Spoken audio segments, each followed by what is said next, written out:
Hello, everyone, and welcome to yet another episode of Boiled Up with Jake and Justin. Goodness gracious, the sports world has been awakened within the last week, and we have officially seen live basketball and baseball for the first time in what my opinion feels like forever. But it is certainly good to be back. You guys ready to get into this thing? Oh yeah. Very ready. Oh We're my glad goodness. to have Nick. We're bringing in a moderator into this show, and Nick was one Hmm. of our top choices. And Uh thank huh. you for accepting, Nick. Thank you for coming on to Yes. this show. Uh, it's Make crazy the to be show a here. lot I'm a better. crazy guy. I'm a fun guy. Ha ha. I'm gonna see you with the Kawhi shirt on, Justin. So that's the Yes, spirit. exactly. All right, so the first thing we're going to get into today is, of course, the MLB season. And honestly, the first 2 days games of play, in my opinion, were really good. What are your initial thoughts of it, guys? Jake. All right, I'll go first, Justin. So, I mean, honestly, my first opinion when I was first watching baseball, I guess it was Thursday night. That was the first real game that we had where it was Yankees and Nationals, and of course, it got cut short, which was a little sad. Only went into the sixth inning before it got cut short. But Only fitting for 2020. yeah, only fitting for 2020 to be honest, but it was great. I mean, it was just a really good feeling. I remember I came home, I got myself dinner, I sat down, and I felt like it was just a Hmm. regular summer night again, watching baseball late Yes. at night. It was a weird feeling. There's no fans. It's funny when you see like a fly ball hit into the outfield, you just look nobody there.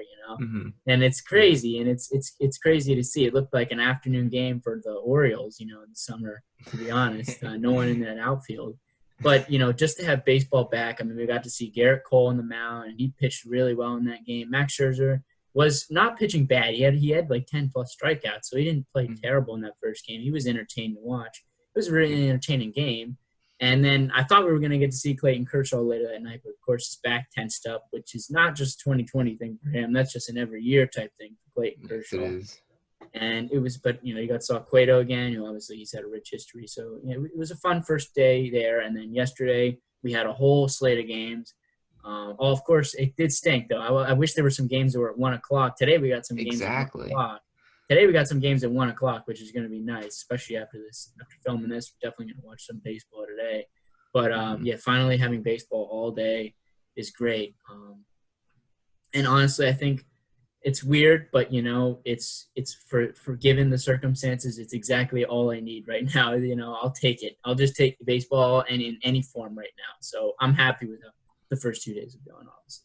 What were your thoughts on the fake crowd noise? Do you like it or do you dislike it? Um, Actually, and once we talk about the NBA, I'll bring this up again because there was some interesting stuff that I've been seeing there.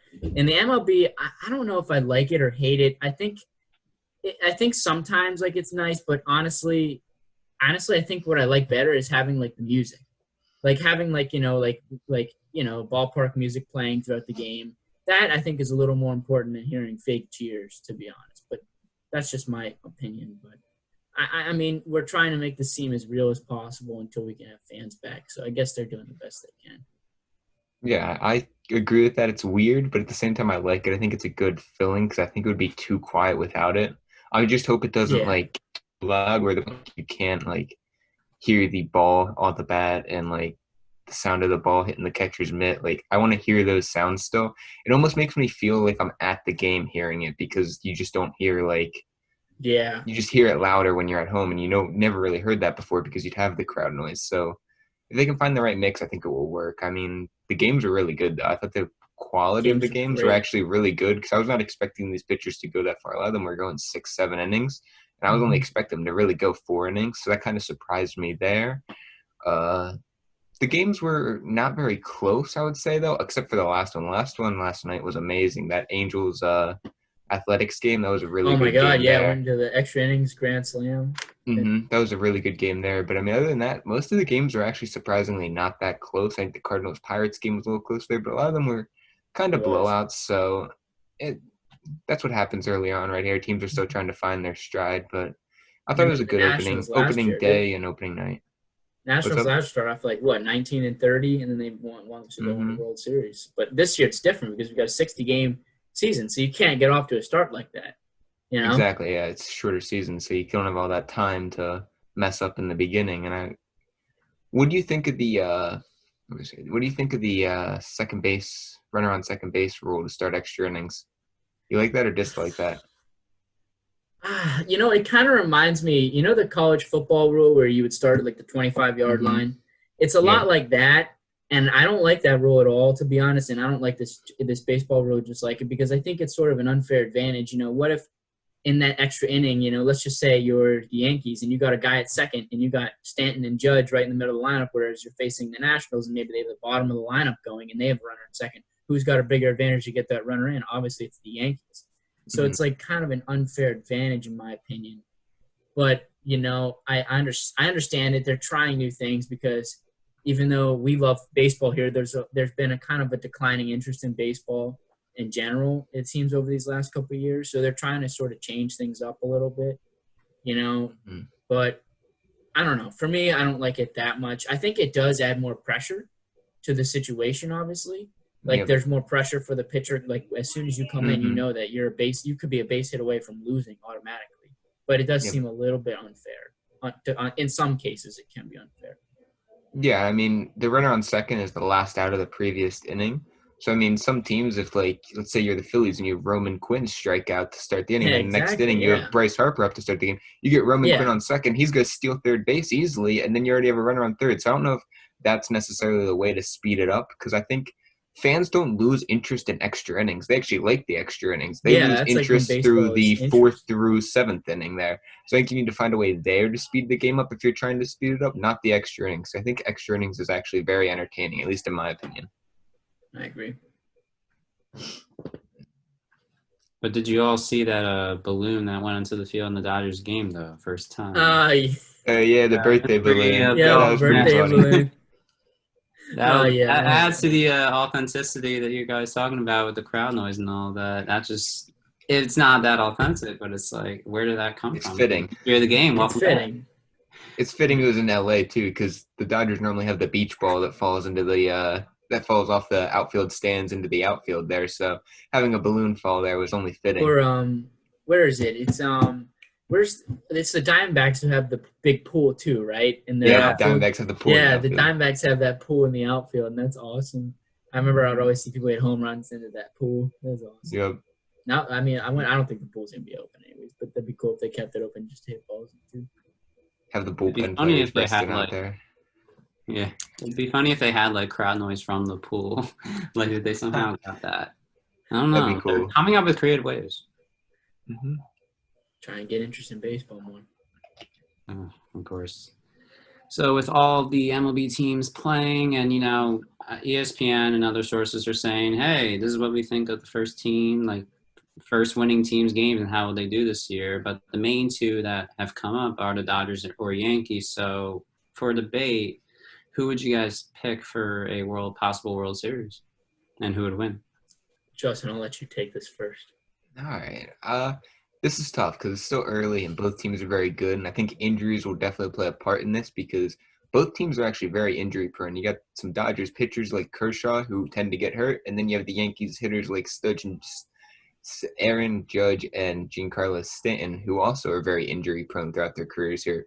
So I think if they both stay healthy on the Yankees and Kershaw stays healthy, both these teams will make the World Series and it will be an epic matchup. But I'd give the advantage to the Yankees. I think their hitting is just deeper. It's got more power there. And I think they have the better bullpen. The Dodgers bullpen is not very good. They get Jansen, but up until then, they signed Blake Treinen and Pedro Baez is still there. So both those guys are solid, but like they blew a lot of games last year out of their bullpen. So I'm worried about that. And just their starting pitching depth, the Yankees have more depth there. So I have to give the slight edge to the Yankees, but it's definitely close. All right, for me, it's the Los Angeles Dodgers. I think, and look, like you said, it's very close. Obviously, when I put this debate question up, I was like, this one is tough, and it's a very close race. I think, in terms of hitting, obviously, I would take the Yankees hitting. I think the Yankees have a better, more solid, I'd say, depth lineup than in terms of all around. But if I wanted to take but when you start to look at the pitching, I feel like once the New York Yankees lost Luis Severino, the Dodgers have a huge head up on them in terms of pitching because you got Kershaw when he's healthy, and then You got Kershaw when he's healthy. You got Walker Buehler too. That's one of the best 1-2 punches in baseball. I mean, right there. Then you have that. I mean, hitting wise, of course, we know about the big trade that they just pulled off with Mookie Betts. So that's going to be obviously, and I know you and I have talked about this a lot with Mookie Betts about whether or not we think he's going to be the guy that we think he is, or if he's overrated or not. But in my opinion, he's still going to play a big role for that lineup for them, regardless of what happens, with the rest of their season. But he's going to play big for them. Then they still got Turner. They still got Bellinger. Obviously, he was one of the best hitters last year. I mean, and Seager too. I think, Seager, he's batting like 5. He's batting like 5 or 6 now in the lineup.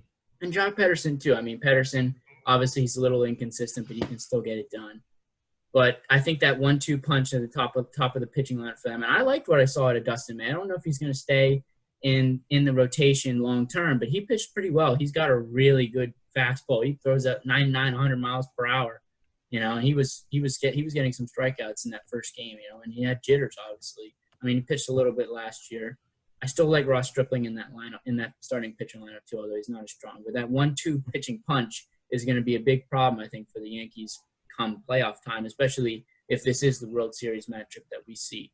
So, in my opinion, right now, it would go to the Los Angeles Dodgers if I had to pick 2 in a World Series right now. But because of this extended layoff time, obviously things have changed for the Yankees. They weren't expecting to start the season with Judge and Stanton both healthy. Now they're healthy, and they might they're going to be ramping up quicker than they would have if we had a regular season, with obviously starting in April. So, that's a big advantage for the Yankees too, and that's why I think it's a little bit closer. But I still would take the Dodgers right now. See, I agree. It's definitely close, but I think when you look at the rotation, I'll give the advantage to Garrett Cole. I'll give a slight advantage to Walker Buehler over James Paxton. So their 1-2 punches are pretty equal there, just because I think Cole beats out Kershaw and Buehler beats out Paxton. But after that, I think their starting pitching staff is kind of equal. You don't really know what you're getting out of them from there. I mean, if Severino makes a return, and that's something different. But then I got to give the advantage to the Yankees bullpen. They have Zach Britton coming out of there, Chad Green. You get guys like Adam Ottavino, Aroldis Chapman. Those are much better guys than what the Dodgers can bring out outside of Jansen there. They don't really have anybody else that I can count on to kind of shut down a good Yankees lineup. So, I mean, when you're looking at it, I think I have to give the advantage to the Yankees still. And, I mean, when your worst hitter's probably Luke Voit maybe in that lineup, that's a very good lineup. That infield is stacked, and when you get to the outfield too, just everything about that Yankees lineup is so good. They can hit for power. They can hit for contact. They got some speed. There's really nothing they can't do, so I just got to give the advantage to the Yankees. I'll agree with you on the bullpen. I think that the Yankees – obviously, I think the Yankees have maybe one of the best bullpens in Major League Baseball right now, obviously with all those guys. And the Dodgers have still a very good bullpen, but it's not quite as good as the Yankees. But I just think that with that one – and obviously you're banking a lot on the 1-2 punch here of Kershaw and Buehler, but – to be honest, I just think that's enough. I mean, the Yankees have Garrett Cole. Outside of Garrett Cole, I don't really see anybody in that rotation. I mean, Tanaka doesn't really scare me. I mean, German, when he's there, has his moments. But without Severino, they don't really have a second guy who can consistently rely on in that rotation.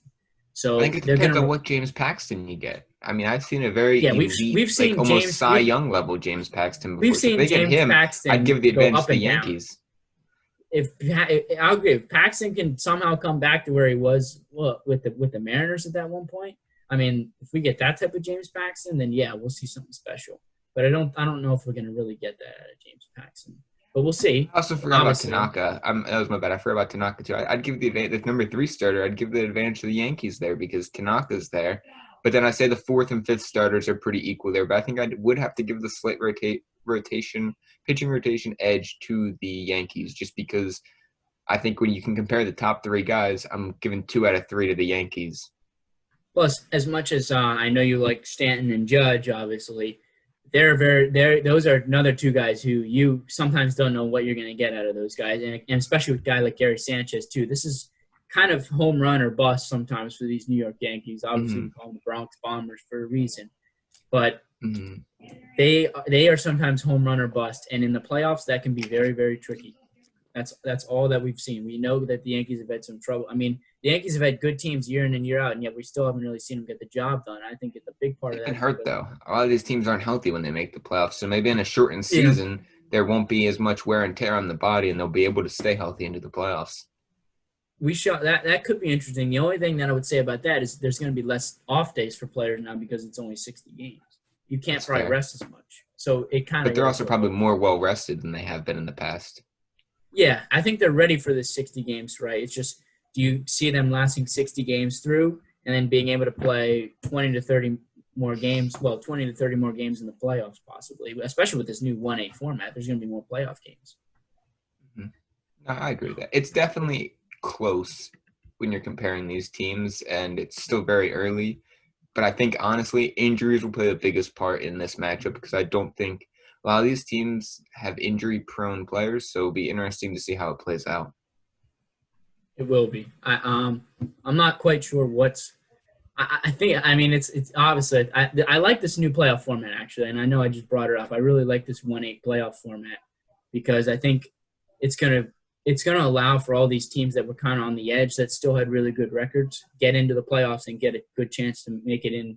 At least a little bit further, because I think in baseball, out of all the sports, we've really seen a lot of teams kind of get robbed of a playoff spot after having a really good season. So I'm interested to seeing what that 1-8 format is going to look like once we get to the postseason. I'm really excited for that. So am I, because I think when you look at the setup of how the things work, I think there's really two really good teams in the NL East with the Phillies and the Braves. Those are my two teams in the NL East.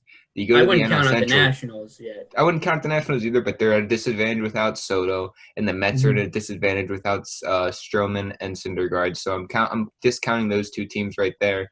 But I mean, I think the Phillies and Braves are the two favorites to start now. You get NL Central is going to be loaded. I don't know what you're going to get out of there, but I mean, it gives the Reds a very good shot to now make the postseason. When they were kind of looking on the outside they kind of have a good shot now. I think they'll at least get a wild card. And another team I think it helps is the San Diego Padres. I think they're a very sleeperish team. I think they're a sleeper too. And Chris Paddock pitched amazing yesterday, and they got that nasty lineup with Tatis Jr.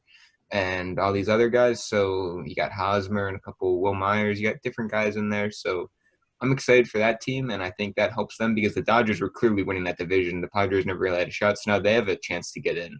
So it gives teams like that more competition. You go to the AL West. You get the Texas Rangers possibly making a run, Athletics and the Angels.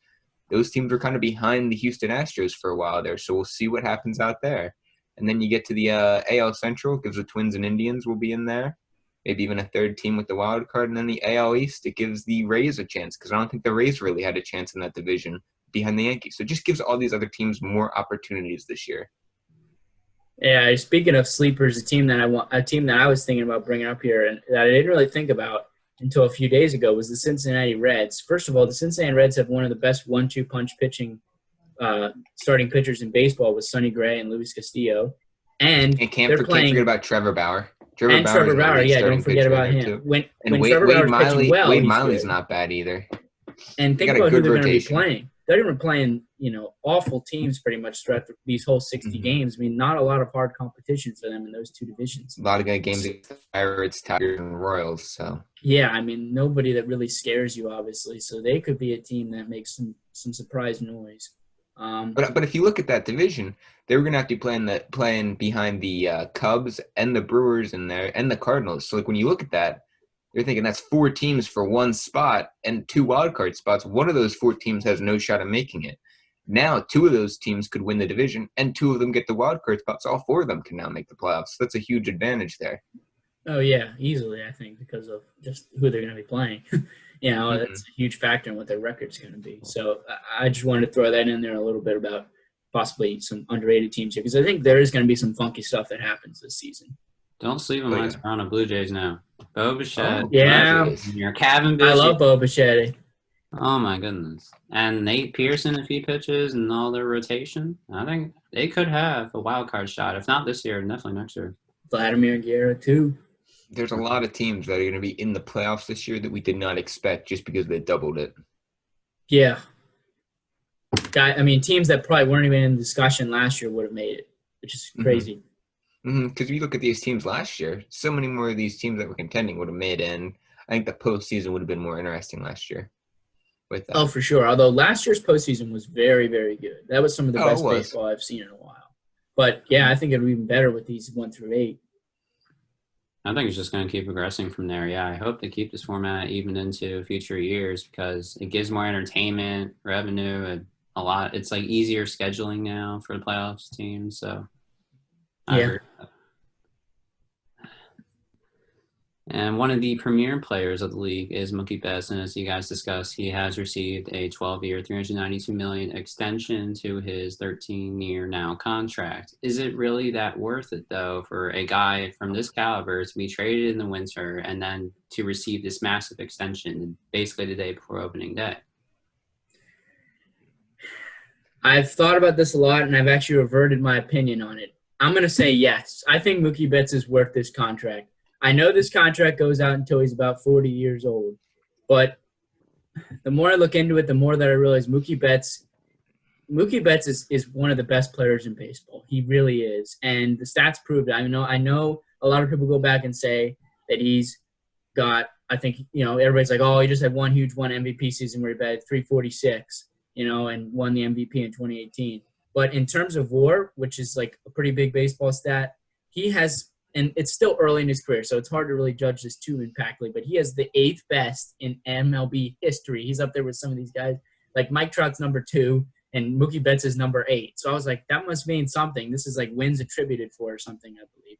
And Wins above replacement. yeah, wins above replacement. So imagine, and that's why again I was considering Dodgers Yankees. And I was like, Mookie Betts just got thrown into that lineup for basically the Dodgers really didn't give up anything.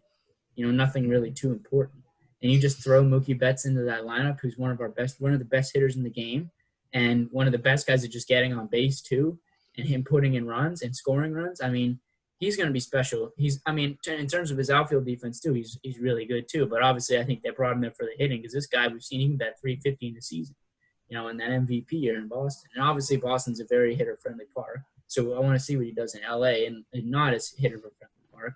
But I really think he's going to be special with the Dodgers. And I know it's crazy money, but I think in sports, and especially in baseball, we're going to see a lot of contracts like this with these top-tier players. So to be honest, I think in a couple of years, this will be what the top-type players will be paid, these big, long deals, keep them there in that city for a while. We saw the Mahomes deal in football. Locking up long-term security is really important, with players demanding trades and stuff. And now they locked down one of the best outfielders in the league, one of the best hitters in the game for the rest of his career. And I think he's going to do special things in LA. I think in those 12 years, they're going to get at least 1 World Series, maybe 2. So I really like that deal for the Dodgers. I think it was a smart deal. I think it's going to pay off really good for them in the long run. And I feel bad for the Red Sox. So I think one of the Red Sox things they were doing is like, oh, Mookie's a free agent. Maybe we can bring him back and pull like an Aroldis Chapman like the Yankees did, and no, that is not what happened. And he's going to be an LA Dodger for a very long time.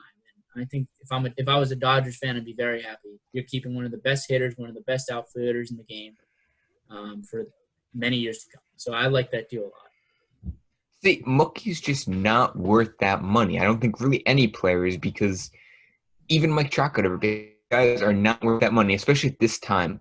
And it's going to screw the Phillies over because now some team will end up paying JT Realmuto big for this. But you're at this point where you're in this pandemic. Why are you paying a guy like this when there's so much uncertainty? You could have waited, let him hit the market. And when you're the Dodgers, nobody's going to be paying this guy that much money. No other team has to pay him that much money. Nobody's willing to. So why not let him hit the market and then just match the best offer by a couple extra million, and then you're set? Like, I don't understand what the point of signing him now was. In my opinion, it was just a dumb move.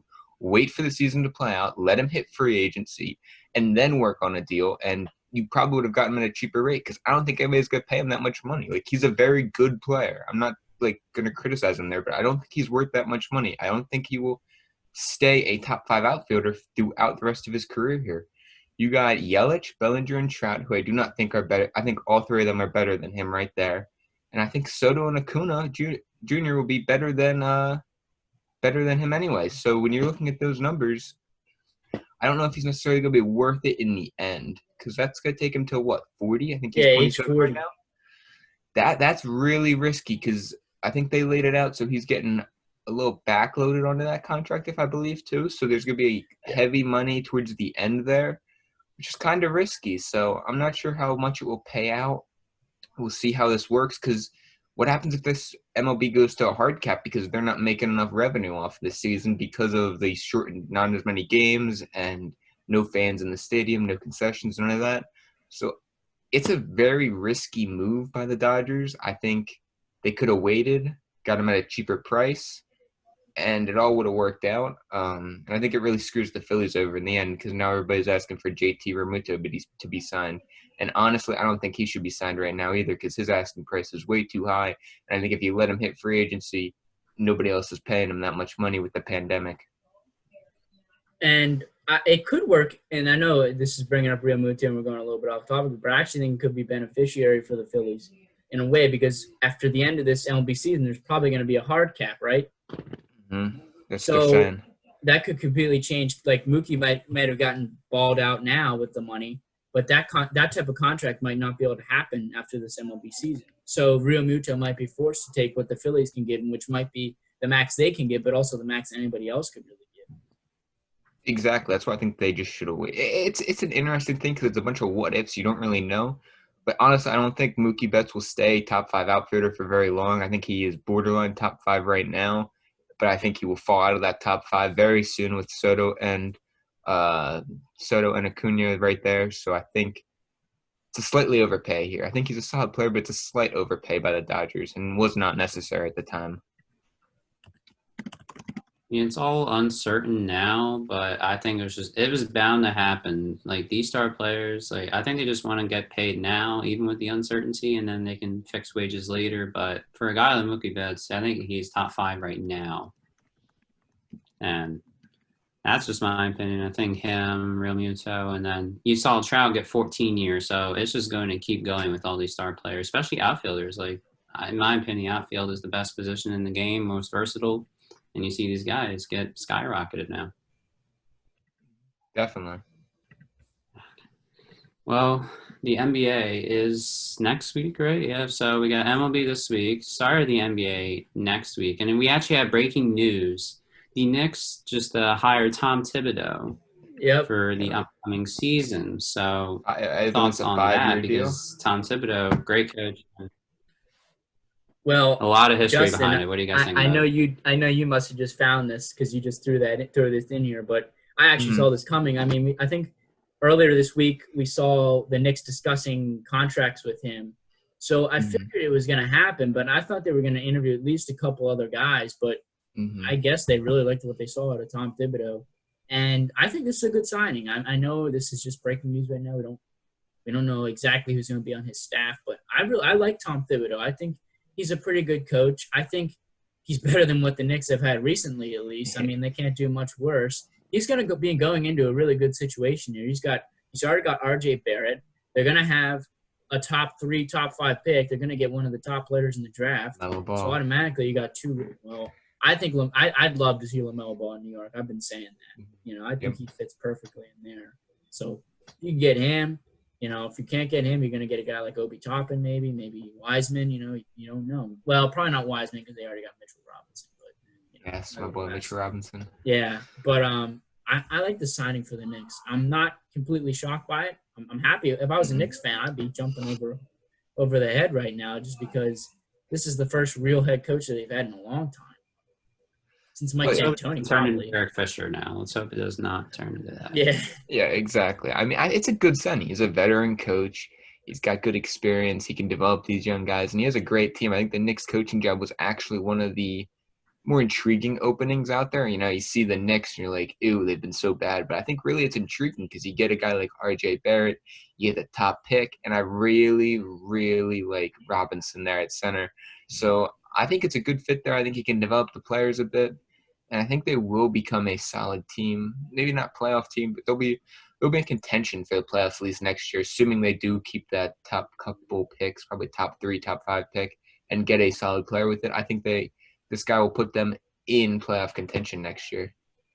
maybe not make the playoffs, but he'll be at least be 10 through 8 in that range there.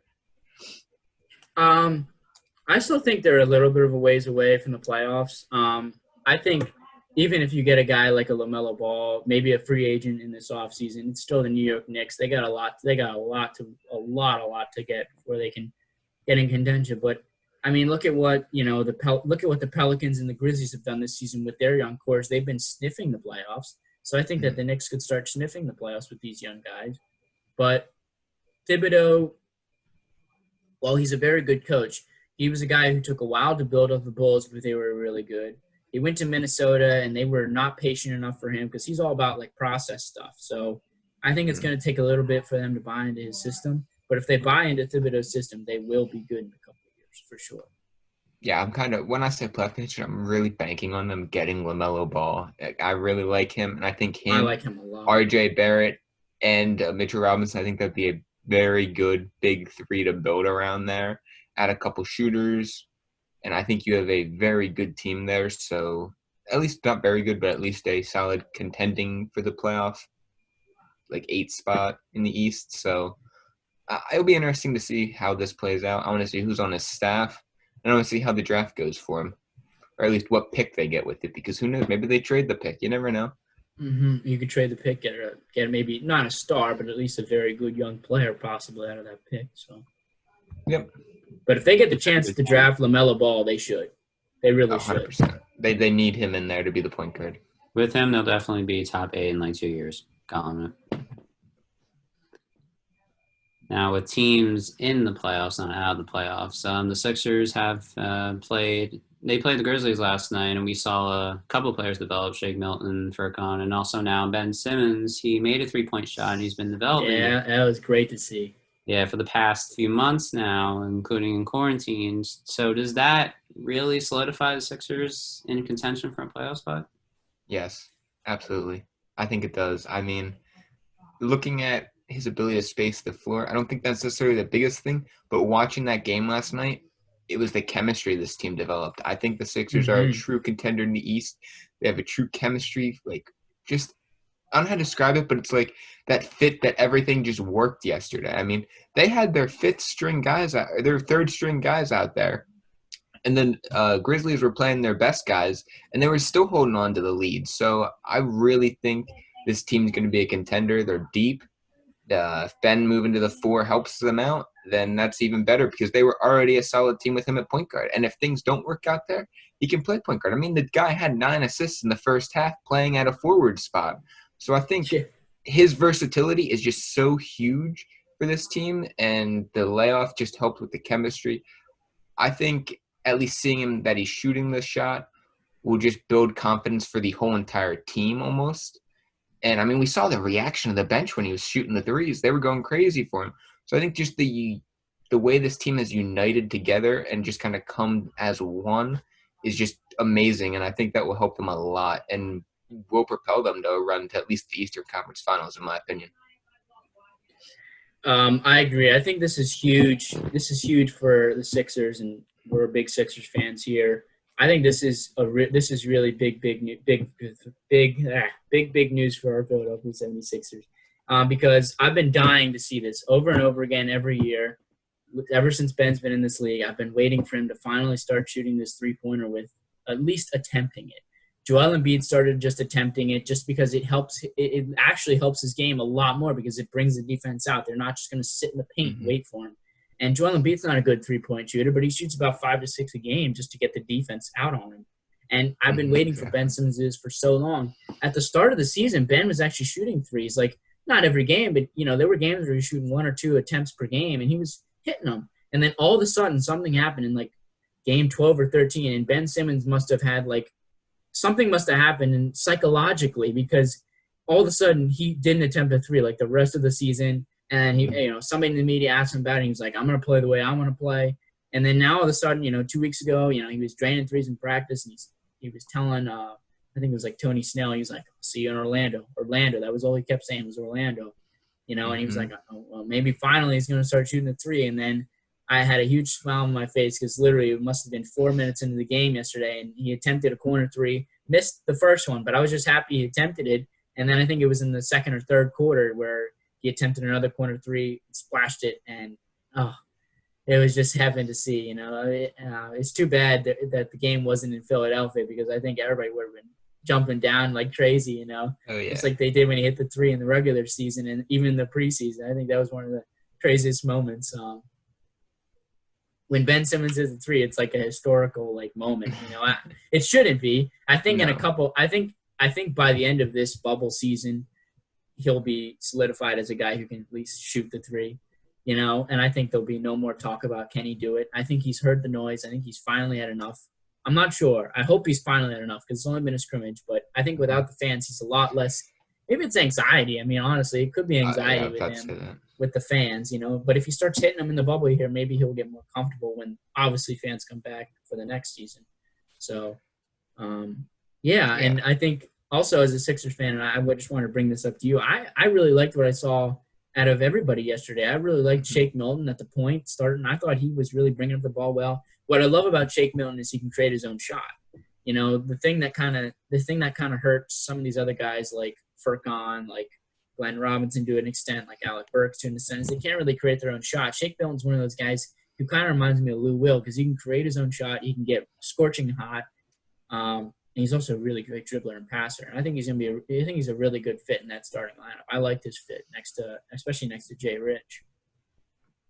Yeah, I mean, I'll touch on Ben Simmons first. I mean, yeah, what you said was right. I'm worried about what's going to happen next, though, because he did take that jump shot in the preseason there and in the beginning of the regular season. And the Sixers started off hot. They started off the season, what was it, like 6-0 at the start of the year? So they were playing well, and that's kind of how we saw them play last night.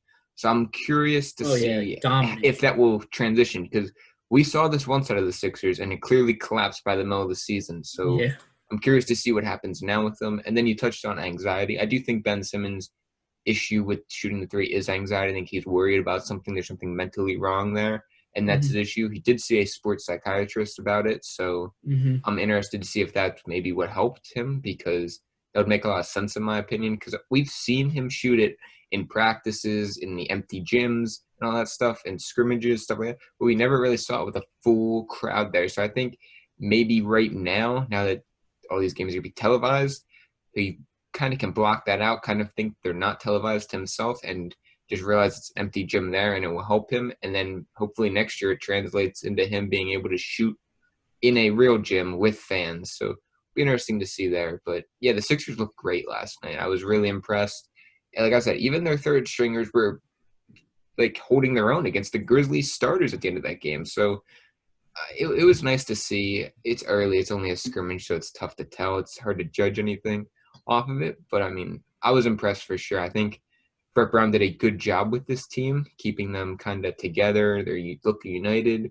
They seem set on that lineup that they're going to use now. So I'm excited for it. I want to see more of it kind of still. I'm not sold on it yet, but I'm more than halfway there on it.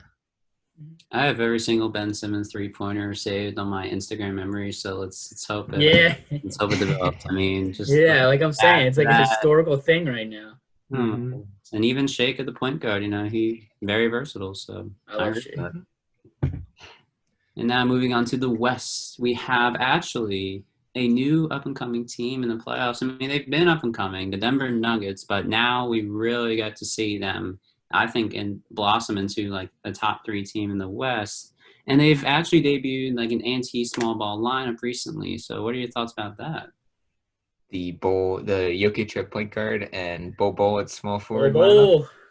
I think that lineup is so overrated. I mean, yes, it's big. How are they going to play in transition? None of them can run. They may out-rebound you, but like they're not going to be shooting the threes. Like Bol Bol, people are hyping him up, and I think that's great. He did play decent. But you got to remember, he had 5 turnovers. He shot under 50% from the field. He was 6 for, I think it was 15 from the field. And he was 2 for 8 from three-point range. That's not very good at all for a guy that's supposed to be a stretch big. 2 for 8 from 3, that's not very good. So I was a little disappointed, actually, in how efficient he was. I think people are overhyping him. I don't think it will really work. I mean, we saw with the Sixers so far, they tried to build this anti-small ball lineup, this big men lineup, and it did not work. I actually think the Rockets' small ball lineup will have better success than any Nuggets big ball lineup. So I don't like it at all. I love Bol Bol. I love Bol Bol. He is honestly, ever since he was drafted and brought into the league, I was so excited for him.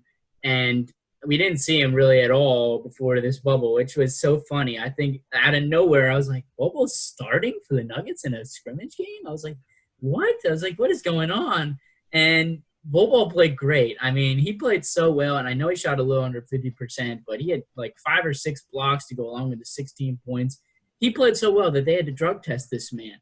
They had to drug test this man after the game to make sure that everything was okay. I don't know what the results of that test were. Maybe he's on some roids. But he played really, really well for his first, like, honestly, it was the first, like, game where I've really seen Bobo actually play a lot. So I think this guy has a lot of potential. I mean, we know what Manute Bol does, so it kind of goes in the family. But I think he could be better than him. He can actually stretch the floor with the three. I mean, if he can block shots like this, hit threes, and put up 16 to 20 points, he could be a huge asset for this Nuggets team. And you throw in Michael Porter Jr. eventually for this team. The Nuggets, I think they're going to be really good for the years to come. I don't like Jokic that much. I don't know why people think he's better than Embiid. That's just blasphemous. But, I hate when people say that. It's so bad.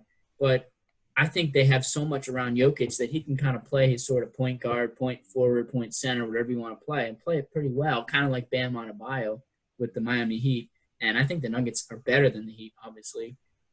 I think the Nuggets, not necessarily with this lineup, but with the contributions of Bol Bol, because I don't think this lineup's really what they're going to run with in the playoffs, obviously.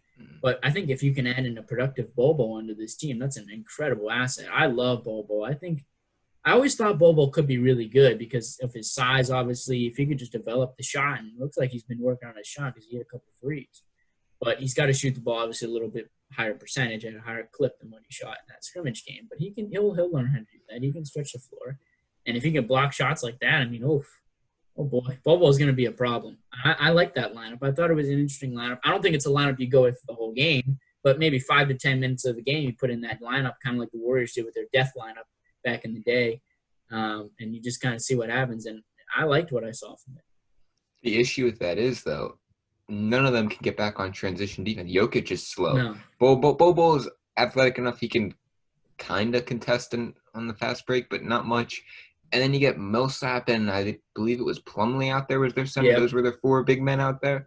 So, I mean, none of those guys are really transition defenders. So if you're like a team like the Houston Rockets, you just get the rebound, give it to Russell Westbrook, and Russell Westbrook is beating all 4 of them down the court every single time for an easy layup. So I really don't like it. I think maybe against certain teams it may work, but I think it will kind of get exposed.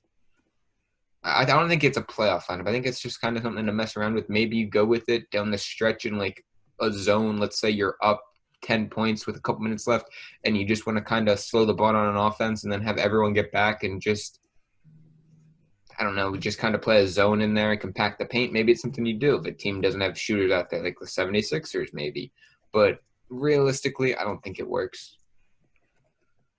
I think I'm going to compare Bol Bol to kind of like a Rudy Gobert because he was drafted late first round, developed in the G League, and now he's like this defensive stud. Now with Bol Bol, we have a lot of variety, a lot of options. Is he more defensive or offensive with the threes and all that? So I think it's an interesting development nonetheless. Interesting. And speaking of top 3 teams in the West, there's always, 8 teams that make the playoffs. And now what kind of playoff series outside, I think top 3 are Nuggets, Lakers, and Clippers. What other teams or series would you guys want to see in the playoffs this year for the West especially? Well, obviously, the number one series that we all want to see is Lakers, LeBron James, and Kawhi's Clippers. That's what we want to. That's what we want to see, and we all know that. But if I was thinking about a series, and that would also be extremely interesting in terms of quality of games. Maybe I'm looking for a series we can get 6 or 7 games out of it.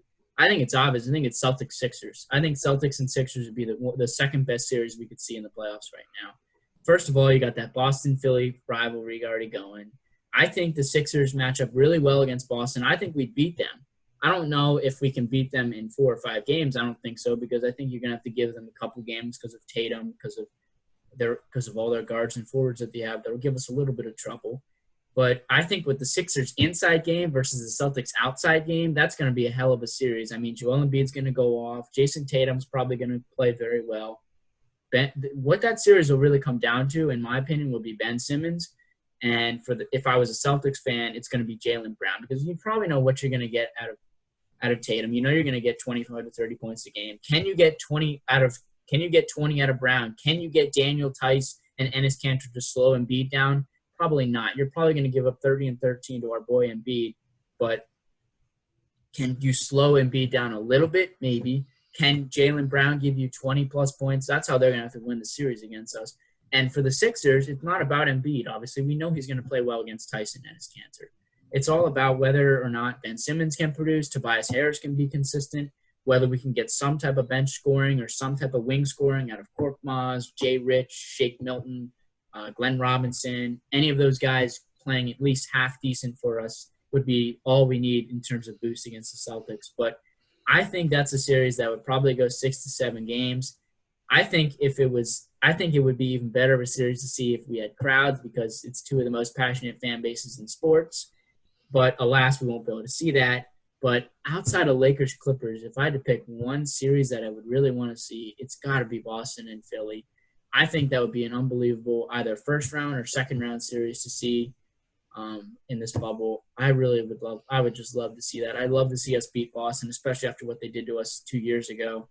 But I just think that'd be a great series. I disagree with that. I think the Sixers would beat them in 5 because you don't have the fans there. So the Sixers' advantage is they don't play well on the road, and the Celtics play well at home. I just don't think. But our Sixers play will win that. Really, really good at home. Exactly, and I think these are more of home games than road games because you know what you're getting. You're used to the environment now, and I think it's almost like a home game for you every time you step out on the court. And I think that will truly help them. I think no fans actually helps them a lot, and I think the Sixers would beat them in 5 just because they already beat them 3 out of 4 times in the regular season. That was with Sixers players being hurt. They still beat them 3 out of 4 times. I just do not see the Celtics matching up well against the Sixers at all. I think they'd beat them in 5, honestly. I don't think that'd be a good series. If anything, give me the Heat versus the Sixers if you're talking a Sixers matchup. That's I think that would be a great one because you have Jimmy Butler, who certainly wants to kill his old team right there. He's not going to go down without a fight. And they got the shooters out there to at least make it an interesting game. And Bam's a half-decent defender on Embiid, much better than anything the Celtics could provide. So I think that's a much better matchup. If I had to put 2 other matchups there, it would probably be – I think Bucks-Heat would be a very good matchup. I think that would be one where I think the Bucks may actually upset the Heat may actually upset the Bucks in that. That may be a little bit of a hot take. But I think that could happen in the East. And then if I went out West – I've been saying it. I think the Lakers against a guard-heavy team would be a very good series. I think Lakers versus Rockets or Lakers versus Trailblazers would be a bad matchup for the Lakers just because they don't have the defenders to guard James Harden, Russell Westbrook, Damian Lillard, or CJ McCollum. I think those would be very bad matchups for the Lakers, meaning the games would go 6 to 7 games. I'm not saying they'd lose, but I think it would be a very interesting series to say the least there. And, I guess if the Rockets had to continue with their small ball lineup out there and the Nuggets put out their tall ball lineup there, I think that'd be a funny series just to watch how that would play out. I don't think it would be a good series. I think the Rockets would kill them in that series just because they have all the shooters and the Nuggets big men couldn't contest with the transition game that the Rockets would play in. But, I think that'd be a fun series to watch. Not necessarily be a good series, but a fun one to watch. At first – all right, I hate that take about the Rockets and the Trailblazers giving the Lakers any trouble. They're not going to give them any trouble, for God's sakes. First of all, losing Avery Bradley is not good for the Lakers, but I think that's more important in a Clippers series than against the Rockets or even the Trailblazers, because I think actually you're not giving enough credit to Kentavious Caldwell-Pope, J.R. Smith. These are good guard defenders. They didn't guard the point guards. They weren't there in the regular season guarding the point guards. They're going to have to be guarding them now. Avery Bradley. Exactly. That's exactly my point. I think KCP is solid, really but who are you going to? KCP was a solid backup defender there, but who else is going to guard him? I don't see how that's possible. I don't think anybody could really help out there. Obviously KCP can be solid, but he's not going to be excellent like Avery. Avery Bradley is probably top 5 when it comes to point guard defenders. So that's a huge loss for them. And I think I the think Rockets' KCP small could ball lineup arguably has be had top 10. success.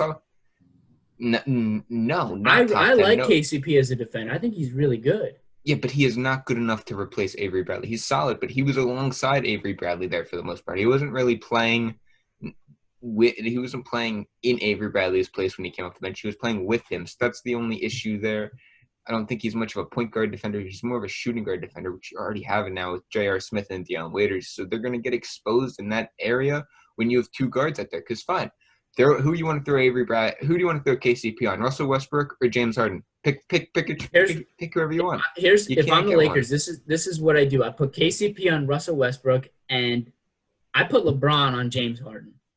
I put LeBron on James Harden. I think LeBron. I'm sorry, not in today. If this was 23-year-old LeBron James, absolutely, LeBron would be a beast on him.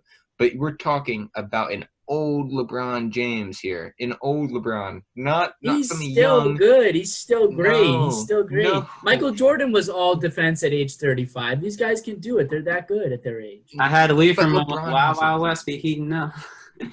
No, Yeah, Nick couldn't take the heat. LeBron is not a good defender anymore. He just doesn't put in the effort. Playoff LeBron is different. That's all I'm going to say. Playoff LeBron, we haven't seen playoff LeBron in 2 years. How are you going to say he's different when we haven't seen him in 2 years? Just like you said, J.R. Smith playoff J.R. Smith is different. We haven't seen him in 4 years. How are we supposed to know? We don't know this. Playoff LeBron and playoff and finals J.R. How'd LeBron do last year by himself for the first time? Last year was he by couldn't himself. carry the load. He's got his boy. He couldn't AD. carry the load for that many games. If he doesn't have the ability when he has to go 110% anymore at his age, he just doesn't have it. In the playoffs, he's gonna have to go 110% again. And I could see another injury. LeBron's body will not hold up after all this wear and tear on it. I know he puts millions of dollars into it every year, but he just can't hold up anymore. I think Father Time is finally starting to catch up with him when he's going 110%.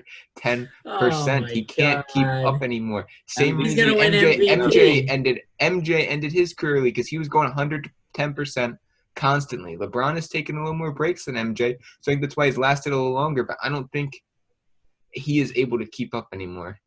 In the playoffs, going 110% when games are every other day. I'm gonna be a little worried about him. I think if you had taken LeBron all the way through last season into June, if it had been regular, then you maybe could have said that before the postseason. Because you is that why they were projected to be the 6th seed in the West before he got hurt? The 6th seed? That's where they were in the standings before he got hurt? Well, last year? Yeah, last year. They were the 6th seed in the West before he got hurt. You need somebody. I mean, even Michael Jordan had Scottie Pippen. You need somebody. You just need somebody who can produce, like 15, 20-plus points a game. Especially in today's NBA, it's all about duos. I mean, you need somebody. I mean, obviously he's got AD, who's in my opinion right now a top 5, top 6 player in the NBA. So he's got one of the best duo guys in the league. But I still like LeBron this season is my MVP. I know he's not yours. No, he's mine. He's my MVP. He's still your okay. Well, that's surprising for you to say. I thought you would say Giannis, but he's still my MVP this season, and I don't think he's lost a step really yet. I think he's still 2 years away from really. You don't think he's lost a step defensively? I'm not talking offensively. I'm talking defensive. We're talking defense here because you said he could lock down James Harden, and I said I think he can lock down James Harden in the playoffs because I think playoff LeBron is actually a thing. Playoff LeBron is something not else. As a defense. Playoff LeBron on the offensive end, I'll give you that. We've seen it throughout his career, but we haven't seen playoff defense like a all NBA defender LeBron. That's not what we see. We see a LeBron that can take over games offensively, not defensively. We don't see that. I don't think he can lock down James Harden. James Harden is one of the best, whether you like him or not, you have to admit he's one of the best and best scorers of all time. I don't think LeBron at his age can contest with him. If you wanted to give me 23-year-old LeBron, absolutely, LeBron could at least contest with him.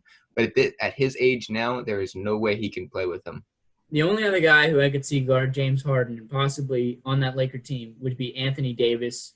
I think Anthony Davis can maybe do a pretty good job in it, but you need Anthony Davis out on Russell Westbrook because if Harden's on him and Harden stretches out the floor and it leaves Westbrook on the other side, James Harden passes to Westbrook and Westbrook has a one-on-one matchup to the lane. You need Anthony Davis to be guarding a big man inside. That's what makes the Rockets so good. They have these shooters on the outside there, and Anthony Davis is going to have to guard one of them, and it leaves a one-on-one isolation matchup. between Russell Westbrook and his defender and James Harden and his defender. So I just don't see that really working out well for them. I It's don't just a see bad matchup on the defensive end. Offensive end, the Lakers should do well. But on the defensive end, it will be an interesting one. if the Rockets shoot the ball like they like at 40% Like they from can. three, because they shoot the ball, they shoot a ton of threes. If they hit their Oh, yeah. threes, I tell you they can win this series. But I don't think they can do that for 4 out of 7 games. You do remember this Rockets team when last time James Harden had a second star on his team, a second true basketball player that is a all-star with CP3.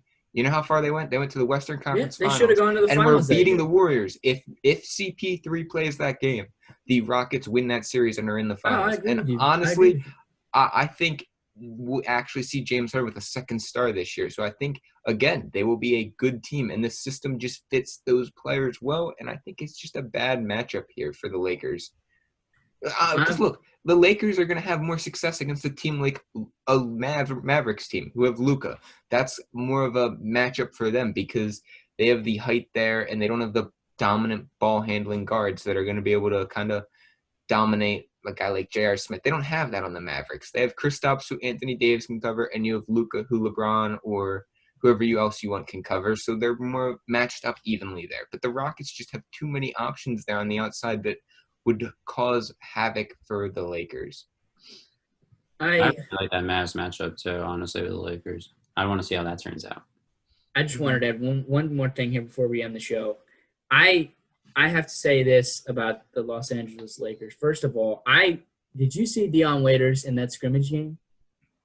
He was pouring in threes and scoring from inside and out. I think Dion Waiters I told you, Dion Waiters or J.R. Smith was going to be one of the two guys who was going to do something for these Lakers and make up for Avery Bradley. And I think it could be Dion Waiters. Dion Waiters looked good, so did J.R. Smith. I don't think the Lakers are going to miss much of a step. Only on the defensive end a little bit. Offensively, they won't. Did you watch the rest of the NBA scrimmage, or did you just watch the Lakers scrimmage? Did you watch the rest of them? I watched the Sixers game and the Lakers scrimmage and the first Clippers scrimmage. Those were the three. Okay, because the Clippers played really well. Did you see how playoff Paul George played? Paul George played well. Kawhi Leonard did not. Okay, and that's a preseason game. But did you see how James Harden played? James Harden dropped 25 points and 10 assists. That you're not going to credit him for that? Like, you're giving Dion Waiters some credit there, but how about James Harden? Skinny James Harden. Better watch out. As a big LeBron fan, he does not scare me at all for the Lakers. He should scare you because him and Russell Westbrook are one of the best duos in the West. I'd rank them third. If you're giving me duos, I'm going LeBron, AD, Kawhi, and Paul George, and James Harden, Russell Westbrook. Those are top three. No order in that, but those are definitely the top three. Yeah, I'd make an argument that when healthy, I think I would take Steph and Clay over those two, though. Yeah, but I'm talking right now, this postseason. Yeah, obviously. right now. Yeah. Obviously, you're right with that, but I'm saying right now, I would say those are the top three duos, and I think if you have a duo like that, you are capable of winning any series. So that's why I'm saying the Rockets could be a problem. Like, even if they had a capable center and played normally, I think if you have a duo like that, you're just capable of winning a series anyway. I think they're capable. I'm just telling you, they're gonna have to shoot at a 40% clip. Like, I mean, I know they can do it. They're just gonna have to do it for a whole series. I'm just not sold that they can do that for a whole series. They have a lot of guys there, especially with the Lakers defense. Robert Covington, very good shooter. Eric Gordon, very good shooter. You got Austin Rivers. Now, Austin Rivers, the issue with him is he left the bubble, I believe, for some family emergency. Oh, he's nothing. If I was a Rockets fan, I wouldn't be that. I'm just saying he's a key player from there. There are other guys like Daniel House Jr. He is very good. He actually had a shoulder injury, and it kind of has bugged him all year. And now he's had the layoff, and he looked really good in that scrimmage game. Just to let you know, he looked very, very good, and he is a key piece to that Rockets team. He actually has the 8th best true shooting percentage up until his shoulder injury, combined last year and the start of this year before he got hurt.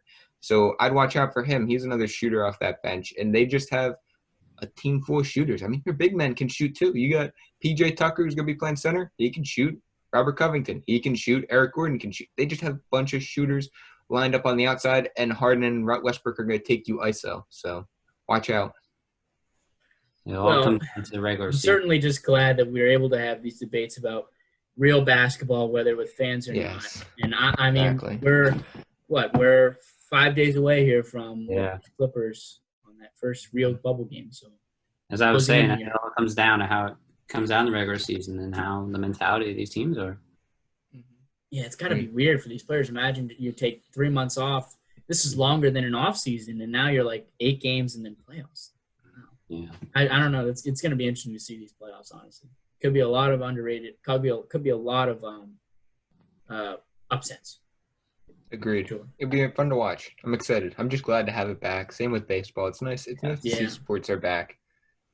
What a relief. What a relief.